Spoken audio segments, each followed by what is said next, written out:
Guys, నేను Swiggy delivery బాయ్ని. ఆదివారం నాడు రాత్రి గొల్లపూడికి పిజ్జా సెంటర్ నుంచి మన బెంజి సర్కిల్ నుంచి గొల్లపూడికి దాదాపు 13 కిలోమీటర్లలో డెలివరీ ఆర్డర్ వచ్చింది. నేను తీసుకుని వెళుతుండగా మార్గ మధ్యంలో గొల్లపూడి సెంటర్లో సత్య కాంప్లెక్స్ ఎదురుగా యాక్సిడెంట్ అయినది. ఆ యాక్సిడెంట్లో నాకు నడుముకి బాగా దెబ్బ తగిలింది. కానీ ఆ టైంలో అందరు జనాలు అక్కడే ఉన్నారు.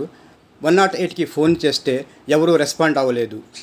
రావటం కుదరదు, లేట్ అయిద్దని చెప్పేసి అన్నారు. చివరికి స్విగ్గీ డెలివరీ హెల్ప్ లైన్కి కాల్ చేస్తే వాళ్ళు చాలాసేపటికి రెస్పాండ్ అయ్యి రావడానికి ఇంకా 45 నిమిషాలు పట్టిద్ది అన్నారు. అప్పటికే నాకు రాత్రి 12 గంటలు అయినది.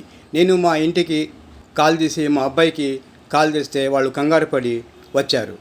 ఇంటికి తీసుకొచ్చిన తర్వాత రాత్రి 1:30 108 వాళ్ళు కాల్ చేసి ఇప్పుడు పంపించమంటారా అని అంటున్నారు. ఇది ఏంటి?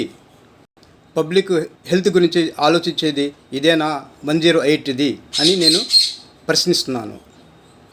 నాకు యాక్సిడెంట్ అయిన దగ్గర చాలామంది గుమికూడి అక్కడ నాకు పక్కన కూర్చోబెట్టి వాటర్ ఇచ్చి నన్ను సపరిపర చేసినందుకు అందరికీ నా ధన్యవాదాలు. ఇలాంటి హెల్ప్ నేచర్ అందరికీ ఉండాలి.